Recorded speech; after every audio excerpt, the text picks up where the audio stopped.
Hi, everyone. Thank you so much for coming. My name is Stacy, and I'm a bookseller and the events coordinator at Belmont Books. Belmont Books, for those of you who are not familiar with us, is an independent and locally owned bookstore in Belmont, Massachusetts. Before we begin, I'd like to let you know that we have a number of virtual events coming up, including Margot Wood in conversation with Veronica Roth tomorrow night, and Amita Night in conversation with Livia Blackburn on Thursday. You can register for these and our other events on our website, belmontbooks.com, which is also where you can purchase tonight's book, His Only Wife. If you have any questions for the authors, please type them into the Q&A section and we will get to as many questions as we can. We're very excited to welcome Peace and Alka. On a personal note, I am thrilled to have them here as I love both of their books and I highly recommend those books. I want to tell you a little bit about them and then I will turn the event over to them. Peace is a Ghanaian writer and senior lecturer in gender and international politics at the University of Bristol in England. Prior to that, she was a research fellow at the University of Ghana. Peace has published several short stories, and her book, Global Norms and Local Action, The Campaigns to End Violence Against Women in Africa, was published in 2020. She is an award-winning scholar and has been awarded several fellowships. She holds a PhD in Public and International Affairs from the University of Pittsburgh and a BA in Geography from the University of Ghana. She was born in Liberia. As if all of these accomplishments weren't enough, Peace's novel, His Only Wife, was a most anticipated or must-read book by the New York Times Book Review, Time Magazine, the Financial Times, and many other publications. It was also a Reese's Book Club pick and a finalist for the 2020 Idus Snyder Book Prize. Born in India, Alka Joshi has lived in the US since the age of 9. She has a BA from Stanford University and an MFA from California College of the Arts. Alka ran her own advertising and PR agency for 30 years. The Henna Artist was her first novel and was also a Reese's Book Club pick. The Henna Artist was followed by book 2 of the trilogy, The Secret Keeper of Jaipur, and we are excited to be doing an event for this book with Alka in September. Currently, she is working on the 3rd book of the trilogy and a screen adaptation of The Henna Artist. And without further ado, I will turn the event over to Peace and Alka. Thank you. Thank you so much, Stacy, and thanks to Belmont Books.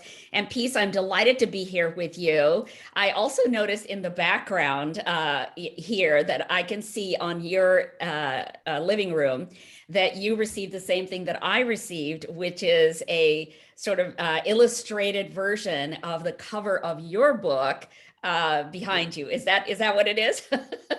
Yes. That is. It's something that the Hello Sunshine people do for all of their authors, and it's the most charming thing. They actually have illustrators who will render the cover of the book, but in their own sort of inimitable style, and it's really gorgeous. So first thing I have to ask you, because everybody asked me a lot about my name, Peace, how are you named Peace? Is that a common name in Ghana? Is it something that your mother really thought would sort of determine the course of your life? Are names destiny in Ghana as well? Yeah, so Peace is a very common name in Ghana. And I think there's the hope that you live up to your name. But I also happen to be named for an aunt. My parents lived in Liberia when I was born, and she was visiting from Ghana, and her name is Peace Adzo Medie.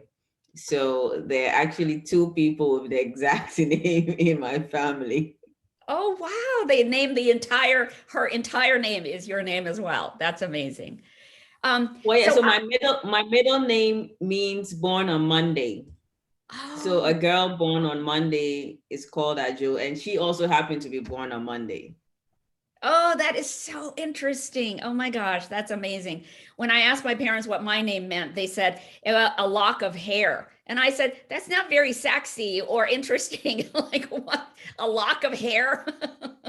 But I like your name much better. Born on a Monday and named Peace. It's very exciting. So one of the things that I found so fascinating about your book, his only wife, are the similarities between the Ghanaian culture and the South Asian culture in terms of how family is so influential in the individual decisions that people make. So one of the things that happens, of course, with our protagonist, Afi, is that she is talked into an arranged marriage. And I heard you say on an interview that unlike in South Asia, where, we 70 to 80% of our marriages are still arranged by the family, you said that is not so common in today's Ghanaian culture. So why did you decide to have Afi and Ellie in an arranged marriage in this book? Well, yeah. So first of all, I'm loving it so much, and I get the similarities you're talking about. Yeah. So arranged marriages. So among my ethnic group, and some Afi comes from the ethnic group I come from, and I think arranged marriages do happen, but they're just not as common as they were a generation or two ago.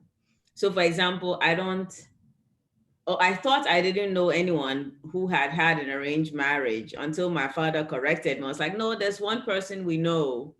Because before then I would do interviews and say, I don't know a single person who's had an arranged marriage. And my father said, no, we actually know one person. So it does happen, but it's quite rare. But when I was writing the book, I wanted to put this young woman in kind of a challenging situation. And I thought, what could be one of the most difficult things that one could find oneself in? A marriage to someone you didn't know. Now that would be something that would test you. And so that is why Afi ends up in this arranged marriage with Ellie. Aha. So just like my parents, who had never spoken to one another until the day they got married. Very arranged marriage. The way that you start the book is very intriguing. And I have to say that after the first line, I had to keep reading. So the first line says, Elikim married me in absentia. He did not come to our wedding. So right away, we know that there's something wrong.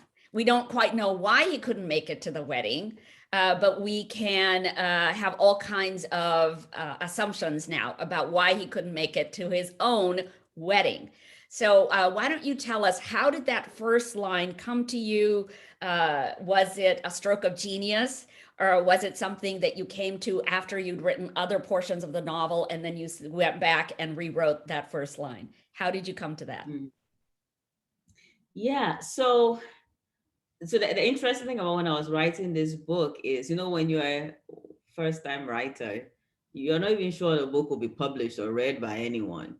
So I honestly did not and I wrote it over a period of like 7 or 8 years, stealing time here and there. So I really did not sit down to say, this is when I did this, and this is why I decided to do this.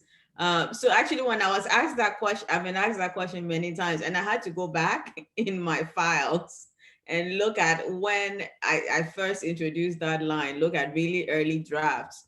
And I had it by the time I'd finished writing the first chapter. And so it's basically, I did have it quite early on when I was writing. And I wanted to have such a first line, a first sentence, because I didn't want to lead the reader astray. I didn't want the reader to think, I'm reading some romance novel, some happily ever after novel. I wanted the reader to know that this is not going to be a smooth ride, so get ready. So that was the purpose of that first line. And you accomplished that beautifully with that line. The other thing that you said about the happy ever after sort of story, I think this is another point of commonality between you and me as an author. We like complicated characters and we like complicated situations. We do not like the whole Disney princess, knight in shining armor coming to rescue and turning these stories into romance novels. I think what you and I are talking about is very much what is going on in these women's lives? What kind of agency are they allowed to have? And when they buck the system, when they decide that they don't want to be a part of the system that created them, what happens to them? So talk about that a little bit. Talk about what was your goal in designing this story and what Afi's life, what you're trying to say with Afi's life. Mhm. Well, I mean, you very much kind of capture what I wanted to do in the book, which was tell a story of a complicated life. But all of our lives are complicated, right?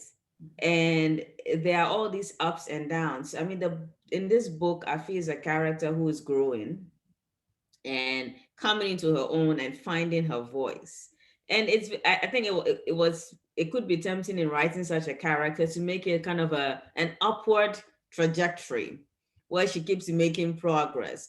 But I thought about it and said, but in real life, how many people have, just have a smooth journey that they start from one place and then they just move up?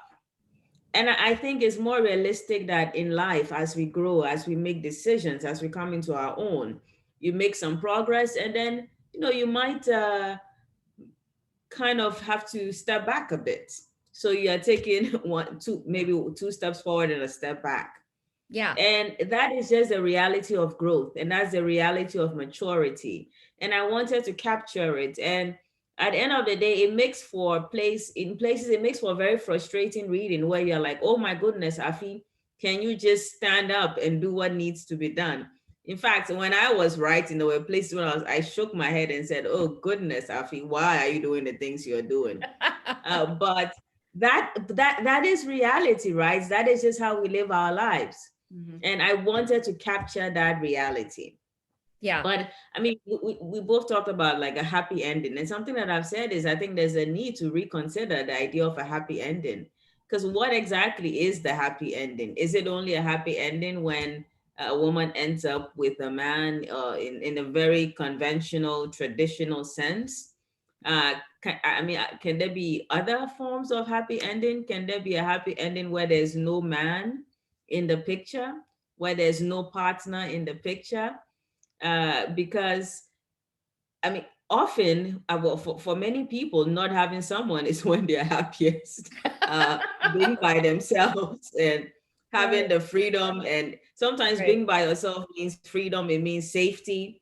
And it's important to acknowledge these things. Mm-hmm. And we can talk about that later. But for that reason, I did play around with the ending. Because I did at a point in time have that conventional idea of a happy ending in mind. And I had to ask myself, well, why does this have to be an ending? The ending. And in fact, Afi did ask me, and the character was like, well, why is this the ending? Maybe it's not the ending I want for myself. Ah, that's interesting. So your characters talk to you the way my characters talk to me. Do they actually challenge you? Do they actually say, really, is this where you intended for me to go? Well, absolutely. My characters, first of all, a lot of my writing happens in my head. Me too. I would. Me too. Yeah. Okay. It's all percolating in there for months before I ever put something down on paper. Go ahead. Yes. I mean, sometimes for me, it's years before a character is formed in my head and then comes on paper. But I also try to have a plot, and I have an idea of this is how the story will start.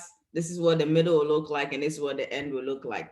And every single time, things just do not go as planned because my characters just take over. They run wild. They choose to misbehave. They do whatever they want, and I just throw my hands in the air and say, well, just do what you want. And that is, but it's fun. And that I should take a step back and say, that is how I got into writing, or that's why I stuck with writing. And so as a child, I began writing because I ran out of books. There weren't enough books. There weren't enough library books. And so I would write my own stories. But I quickly realized something, and was that writing, there was quite a bit of surprise in writing, in that the characters would do things that I didn't expect. So just as how when you're reading a novel, there are thrills and there are twists and turns, I found that even though I was the one writing, there were twists and turns that surprised me. Yes. And I started writing when I was about 10, and I've stuck with that for over all these years because, well, partly because of that, because I'm constantly surprised by my own writing. And I'm only surprised because I let the characters take control, not completely, because I do have to maintain some discipline and some structure, but Yeah. I allow my characters a great deal of freedom. You know, I feel exactly the same way. I'm always telling book clubs, you know, one of the most surprising things about writing is that my characters do things and say things that completely take me by surprise. And I think that is one of the joys of writing, that you don't know everything that's going to happen. And sometimes I have in my mind what might be happening, but then the character will take a whole different turn, and I'll be like, oh, that makes a lot more sense. I like that. So I think that when that happens, it's usually because you know your character really well. I think that's when that happens. When you don't know your characters really well, I don't think that they are yet trying to take over or trying to, lead their own lives. But I think when you really understand your character deeply, you know what they're going to do in any given situation, that's when they start doing things on their own. Do you agree? Yeah, well, I haven't thought about it in that way, and that knowing them makes it easier. But it does make sense. I mean, something that I've started doing, or that I started doing a while ago, is that I would just be going about my day and say, well, what would Afi think about this? And what would Afi think about that? And what would Afi do in that situation? And in that way, I'm getting to know the character better, because it forces me to even think about parts of the character that never appear in the book. Mm-hmm. But in it, so in that way, the character is growing, and it does make sense that then when I write, knowing these things makes it easier for the story to flow, for the characters to do things that are not out of character, that is expected Right. of them. Right. If you're just joining us, we are talking to Peace Adzo Medie. And she wrote this beautiful book called His Only Wife. And Peace, rather than me summarizing it, would you like to just summarize what this book is about? Yes. So His Only Wife is set in Ghana, and is the story of Afi, a young woman in Ho, a town in Ghana, and she finds herself in an arranged marriage. This marriage has been arranged by Auntie, who is Afi's benefactor. And Auntie has arranged this marriage between Afi and her son Ellie. And she's arranged the marriage because she doesn't approve of Ellie's partner. And of course, Afi is told from the beginning that the partner is practically out of the picture. And that leads to some interesting discoveries along the way, but also a lot of, I guess, twists and turns as Afi gets to better understand the story, or the reality. But so on one hand is the story of this young woman who is somehow expected to rescue a man from the clutches of another woman. So on one level, that we are trying to see, well, does she actually accomplish this? But I think the more important story is her own path, her growth, and coming to a stage where she's able to say, well, maybe she begins to ask, if this is this what I want? And I think that is when the story becomes even more interesting. So in South Asia, if we have somebody like Afi, and this happens, Afi and her mother are not as well off, of course, as Auntie and her family, because Afi's father died and, left them a little destitute, I guess. So they are at the mercy of Auntie's generosity. And so in India, if this were to happen, people would say, oh, Afi is in such a good place. Look, she didn't really have a lot of prospects, but look, she has nabbed the biggest fish in the sea right now with Ellie. He's got money, he's handsome, he's well educated, he's got everything going on. So on the other hand, Afi is not quite convinced that that is the best thing for her.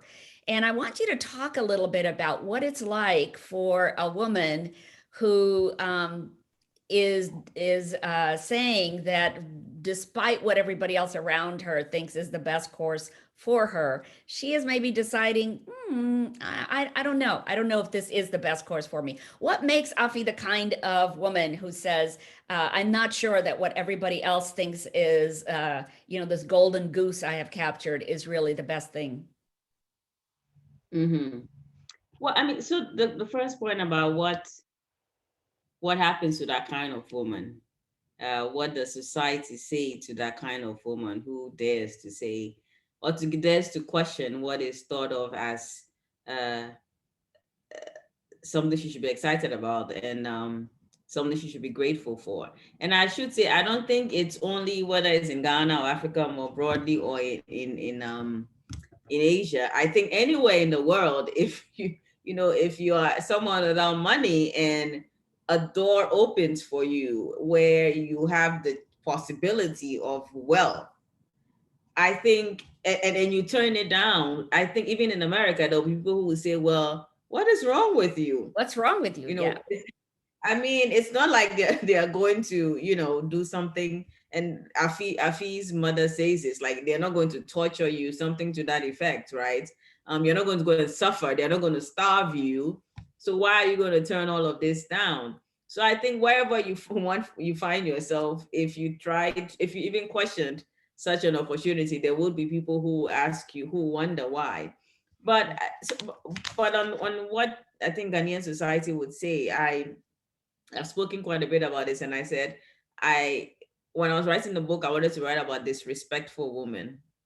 And in in Ghana, there's this thing where among some people, thankfully not everyone, but among some people, you hear a lot about women being disrespectful. So there's this, I don't know, too many men have been raised to fear assertive women and to fear women standing up for themselves. So there's all this talk of disrespectful women. But when you dig deeper, when you try to understand what people mean by disrespect, it's not the conventional understanding of respect. What they're talking about is, this is a woman or this is a girl who refuses to be pushed around. Yeah. And this is a woman who stands up for herself. And this is a woman who says no when everyone wants her to say yes.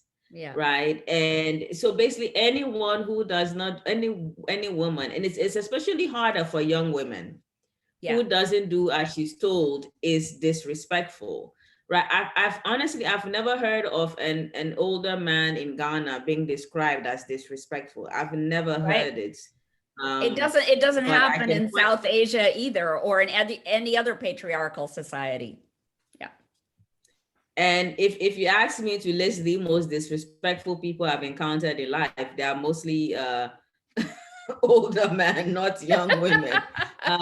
But it's always the women, especially the young women, who are disrespectful. Mm-hmm. And so I wanted, and so there's Afi's the main character, but there's Evelyn, who I absolutely love. And Evelyn is Afi's friend and also Afi's neighbor. There's Mona, who is the other woman. And what I like about them is that at some point in the story, they are all disrespectful. And what disrespectful means is that they're doing what is best for them. Right. And not necessarily sacrificing themselves to please other people. And so I wanted to write about disrespectful women. I want, and I hear people say normalizing things a lot, and it sounds very, anyway. But I want, at least in Ghana, for it to be the norm that, people don't question women speaking up for themselves, standing up for themselves, and refusing to be pushed around. Right. Yeah. And I love to write about those kinds of women too. Women who refuse to be pushed around. And they are often looked at by society, and even the females of society are oftentimes complicit in making those women feel as if they are not doing the right thing, as if they are saying that they're better than the rest of society and that they get to call their own shots as a result of it. I think one of the things, piece that I think we have to acknowledge is that women are also complicit in making sure that other women conform to society's expectations. And I think the more we can get other women on the train of realizing that every woman deserves to, her right to determine her own destiny and to make those decisions for herself. If we can all get behind that as women, then I think we could actually support each other more, right? Because Auntie is one of those women also who is complicit in making sure that Afi, conforms to what she wants to have done.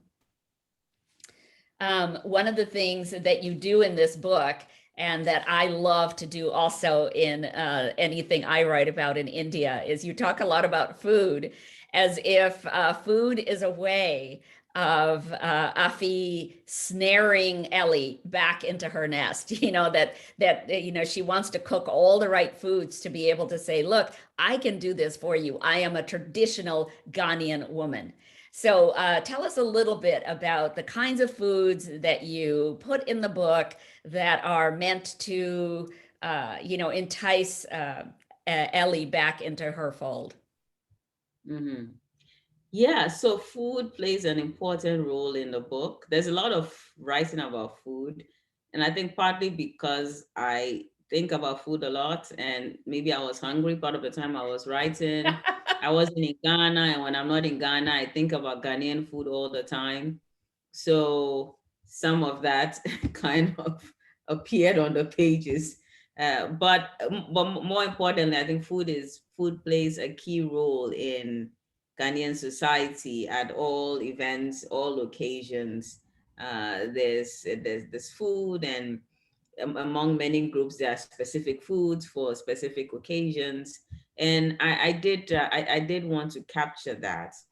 And I but I wanted to be true. So when Afi is in Ho, she's eating apple and okra soup, and this is a very common meal, which is like a ground corn cooked into kind of a paste, and then it's okra. Well, in the US, I think it's called okra, but there's okra soup. And so that's something that's very common. I grew up eating a lot of that. And so it was, I think that's another thing about the book, in that when I was writing, it was just me looking back at how I grew up and wanting to represent that and capture that on the pages. So yes, food is very important, and there's a variety of food, but we also see as Afi moves from Ho, which is it's a small city, and she moves to Accra, where it's so much more sophisticated, and she's meeting people who've traveled the world, and all of a sudden she's being presented with food that she's never seen before, that she's not sure how to eat it in the restaurant. So there's a scene where she's eating pasta and she's struggling with the pasta. And so food also is kind of a way to illustrate class, right? And I really wanted to capture the different kinds of things that she's eating, and how even food shows how much she doesn't fit into certain spaces, and how she has to master the consumption of certain types of food to fit in. But I also wanted to kind of shine a light on this idea that the what's it called, is it the stomach is the way to a man's heart? I think that's the expression. Yes, that's what they say. Yeah.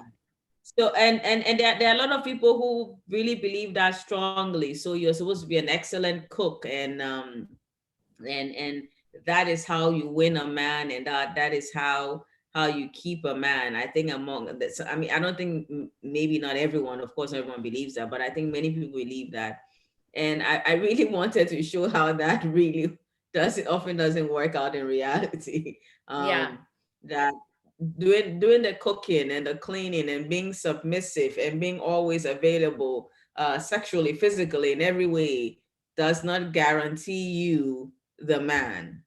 And so this was a hard lesson that Afi had to learn. I remember once my father said to me, he said, unless you learn how to cook, you will not be able to get a man. And I looked at him and I said, well, who said I really wanted one? Like, I was like, why is that going to complete me somehow? I thought that we were more concerned about my education and what I was going to do for a career. So I think my father was always torn between his tradition and his ways of looking at his daughter. I'm the only daughter, and then also wanting, for me, what he had for himself, which is this amazing education. So, and the ability to do amazing things with that education. So, I think even parents kind of wrestle a little bit with that kind of independence, for women. But I do think that food in our cultures, and we both come from very ancient cultures, so I think that food does represent so many things. It represents love, it represents friendship, it represents tradition and religion and worship. And, as you said, there are different foods eaten for different occasions. And this is all, supremely important. Uh, you know, when I go to, let's say, a picnic here in the United States and the food on the table has all been bought at Costco, it's, for me, there's such a disconnect between the food that's presented here in a public gathering and a food that's presented in India in a public gathering. It's so different. It's all home cooked food back in South Asia. And I imagine that in Ghana, when people get together, most of the food is going to be home cooked because everybody wants to show off their talent at creating these dishes. Is that right? I think it depends. I think it depends on where you are, because increasingly, especially in places like Accra, where there are catering firms everywhere, and a lot of events are now catered. And I think in like smaller towns, you're more likely to see people cooking themselves and bringing the food themselves. But mostly outside of that, you're going to have, there's a lot of catering and yeah. And there's this, something like weddings, people have really embraced opulence and consumption. And so Afi's wedding wasn't the book starts with Afi's wedding, but I think it was in modern Ghanaian terms, it's kind of a very modest wedding. Because increasingly people have these very elaborate ceremonies and multiple changes of outfits and multiple there's the reception and pre-reception and there's just a lot. These are just extremely expensive events. And I don't know, I'm assuming wedding planners and caterers and all those people are making a good amount of money in Ghana. Yeah. I think that one of the things that I know you're trying to show us in your book, His Only Wife, is that Ghanaian culture may be very different from how the West perceives it, and that it's actually, becoming way more modernized, way more, what I would say sort of westernized. You talk about the place, that beautiful modernized condo or apartment that Afi is living in after she marries Ellie. You're talking about the cars they're driving. You're talking about the Izod shirt that she first saw when she first saw Ellie. That's what he was wearing, and these pressed khaki shorts and everything. So I think one of the things that I feel you're trying to tell us is, look, you guys, if your perception is that Ghana is stuck in some backward place, it's not. We're a country that it has become very modernized. Would that be a correct assessment? Well, honestly, when I was writing, I wasn't thinking about people outside of Ghana. I was writing and I was thinking, I want people in Ghana to read this book and to see themselves in this book and to see Ghana as they know Ghana, right? And so one can never really be accurate, but to be as close to accurate as possible, because I wanted people to read it and be like, yes, that looks like the part of that part of Accra. And that I know men like Ellie who drive those cars and behave in that way. So for me, it was writing for a Ghanaian audience, an audience that, and so I say a lot of books are published locally in Ghana, but often many of them don't make it outside of Ghana or maybe outside of Africa. So we are not reading a lot of these books and seeing all of these depictions of the country. But for me, the focus really was on, I want Ghanaians to read this book and to recognize the place that I'm writing about.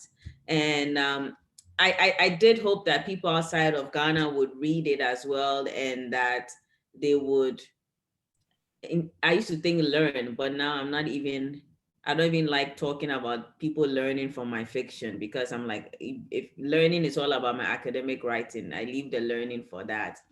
And I think partly because I'm a bit cynical in that I feel like if people at this stage are still saying, well, some country in, I don't know, South Asia or some country somewhere in Africa is entirely whatever, even the word backward, because what even is backward? A lot of really positive things about people's cultures have been branded backward, which is a shame. So at the end of the day, I think that with all of the books and the internet, if you wanted to know about a place, it's really easy.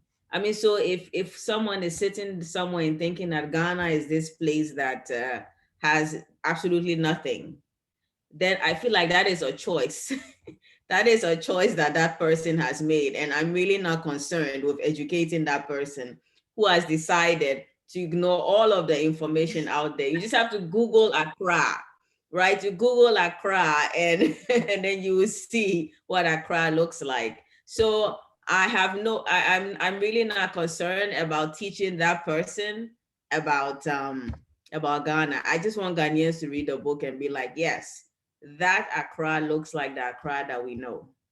Okay. Yeah, I can totally see that. I think one of the things that I was trying to explore in my books is what happened after colonial rule and how the country had to put themselves back together again, and how resilient the people had to be in order to once again become a major force in this world.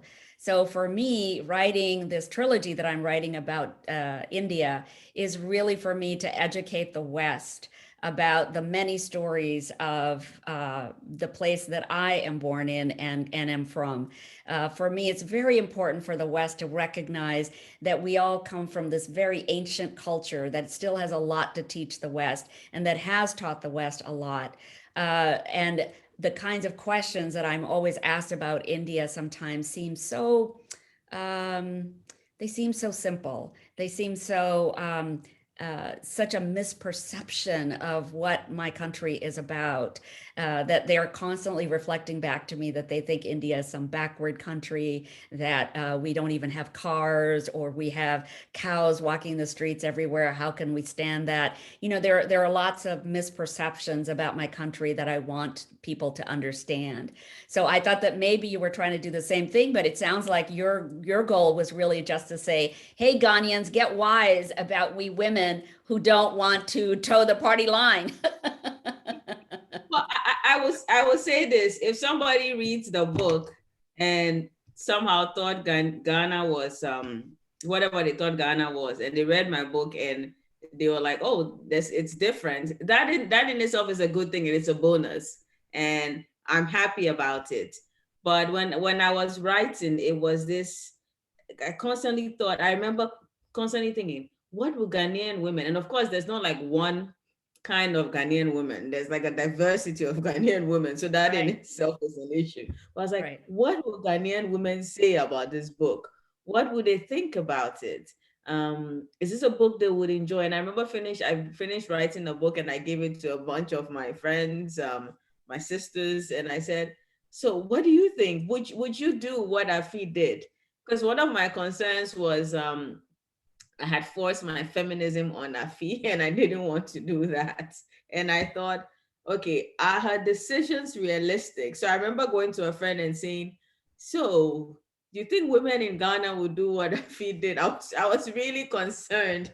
And I think maybe it's a bit of the researcher in me as a social scientist, in that I want to kind of represent the reality of the place. And I want the characters or the characters' actions and choices and decisions and the things that they say. I want all of that to reflect reality and how people live.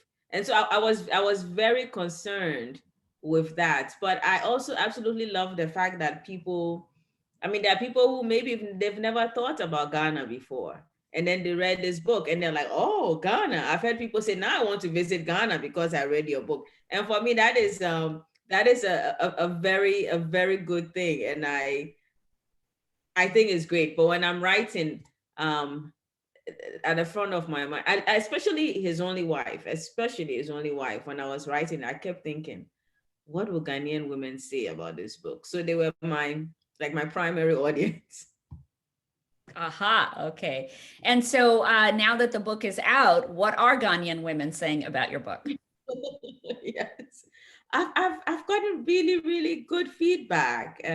People, and I think that's one of the nicest things about publishing the book, because the book comes out and you're like, I just hope somebody reads it. Anybody who's not my relative, I just hope somebody reads it. But I think one of the nicest things has been hearing from people, and people who are like, wow, for the first time I saw my hometown, in a book, and I saw names that are familiar, and I saw the food, and I've had people write me and say that I feel seen, because there's a lot of Ghanaian literature, but it's not all groups, and we're a country with, now I can't remember exactly how many ethnic groups, but there are many ethnic groups in Ghana.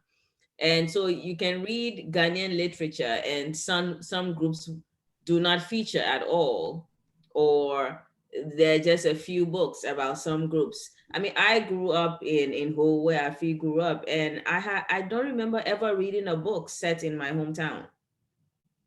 And that, I think that's a problem. So one of the best things about publishing, as in people coming up to me and saying, for the first time we are in a book, and that is big. And this people from all over the world who was like, for the first time I've read a book, and it features my hometown, and it has names of places that I know, and food, and to me that is so very fulfilling. That is very rewarding. And I think that it's also important that people see that you can write a book about this small town in Ghana, and people all over the world will find it interesting and want to read it. And hopefully we're going to see so much more literature coming out of Ghana, and places that we don't hear a lot about in the West. Absolutely. I think that's the same experience that I've had with readers, who are saying it's so wonderful to be familiar with all of these places that I have been, or the food I've eaten, and the people that I have been with, that I experienced. And you've written about them in your book. And so it's lovely to see that it's become an international bestseller, just like your book, because it means that a lot of people are open to learning about different cultures, open to learning about places they have never been or never even thought about before. I love that about these books going out into the stratosphere, as ours have. One thing I wanted to point out, and I think that this is very important what you write in this book, because I've written shades of that in my books as well.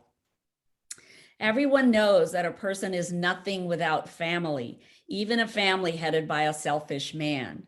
And by the way, that uncle really made me so angry all the time, the way he's treating everybody, the way he wants everything from Afi, and it's very similar to the culture in India, very similar, where the eldest person in the family, regardless of whether they're really an uncle or not, they are constantly asking you for things if they think you can afford to give them more than they have. And so And so I just thought that this was so important. Our extended family and community still had a pull on me. I think when you grow up in a culture where family is everything, just as in so many parts of the world where, you know, there are cultures where family is everything, it's very hard to let go. It's very hard to say, I'm going to do something totally different. I'm going to get away from the kinds of demands that they're placing on me.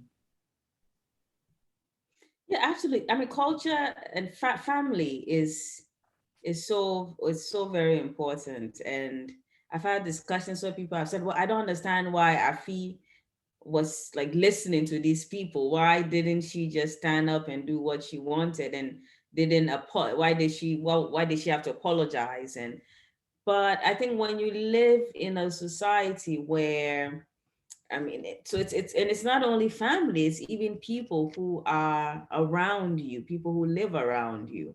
I one of the things I study is I do work on violence against women, and I was in Cote d'Ivoire interviewing survivors of sexual violence, and and it was about the decision to report rape to the police. And women would, some people didn't want to report rape to the police, and it's the case in many places, and it's because society, institutions make it extremely difficult for women to reveal, you know, these assaults and to get access to justice. But I spoke to a few women, and something that they said was, well, I didn't want to report because if I reported and then I have male relatives. So if one of my brothers did something to someone else in the neighborhood, then they would say, yeah, when it was your sister's turn, she told the police. So now we're going to tell the police, we're not going to let it go. So it's not only family, right? It's the entire community that is around you, and this feeling of obligation. And people will say, well, yes, we're going to tell the police, but then the people came, the rapist relatives came and said, well, you know, we are all from the same ethnic group, or we all go to the same church, so you know, we are one people. Why should we involve the states? The police shouldn't be involved in this. This is our issue. And a lot of times people would back down.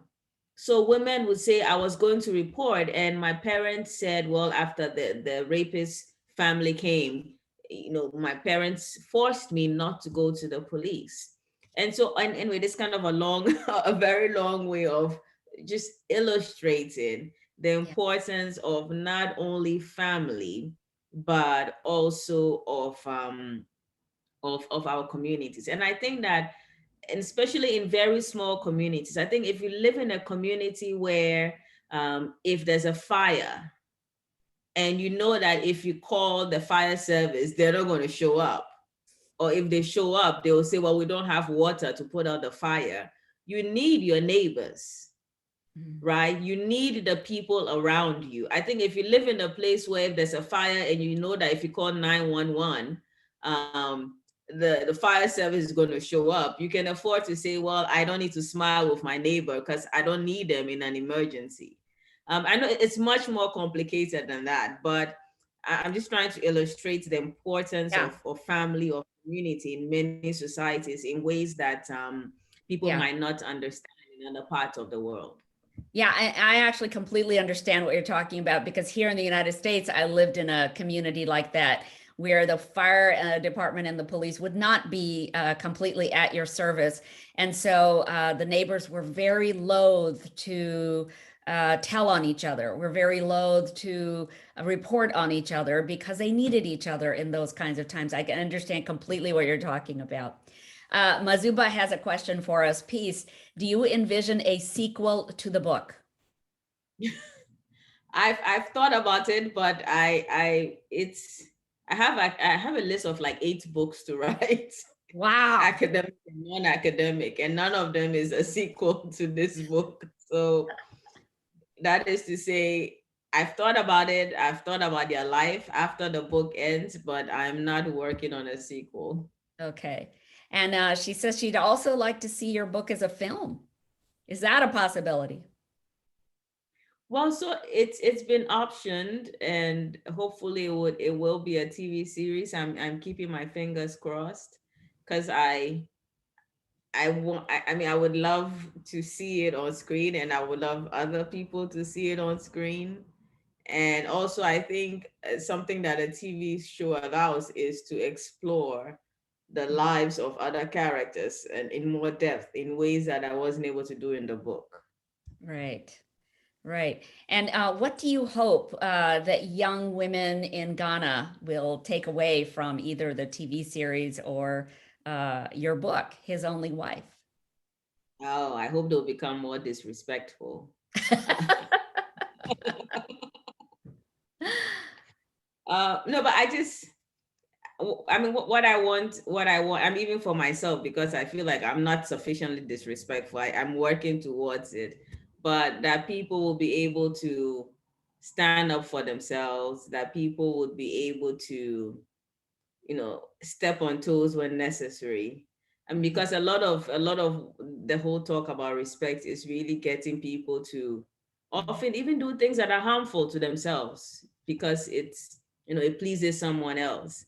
And I think there's a need for us to get away from that. And I know one book is not going to change society, but I'm hoping that we'll see more of, whether it's in books, it's in films, it's in plays, that we'll see more of this message, and that people become more comfortable with speaking their mind. And yeah. Okay. Yeah. Okay. Well, that makes a lot of sense. Thank you so much for being with us today, Peace. This has been really a fun talk, and I really can see so many parallels in the kind of writing that you're doing in your process and everything. I hope we'll get a chance to talk again. I see that Stacy is back from Belmont Books. So I think she'll probably want to tell us how we can get your book. Absolutely. Definitely go onto our website, belmontbooks.com. I did send out a link, and grab a copy of this great book, because it really is worth reading. And I just have a quick question for the two of you. Since you both write about such disrespectful women, are those the kind of books that you like to read when you're just reading for yourself as well? Absolutely. Absolutely. I love books where we've got iconoclasts who are taking the bull by the horns and saying, I'm not going to do what society is telling me to do because it's not in my best interest. I think that it takes a lot of courage for women to do that. And when women ask me, were women like Lakshmi even around in the 1950s? Were women like Nimmi around in the 1960s? What I say is, these kinds of women have always been here. It's just that history makers don't talk about them. History makers don't talk about them because most history makers are men, and they're mainly concerned about the male gaze, the male, viewpoint of history and what's happening. So I think that now that we historical fiction writers or fiction writers are actually talking about these women who have existed in all of these times, I think that I certainly hope that readers get the idea that strong women have always existed and will continue to always exist. And I just hope that we give the younger women of today a stronger foundation to spring off of. What about you, Peace? Do you like to read those kinds of books as well?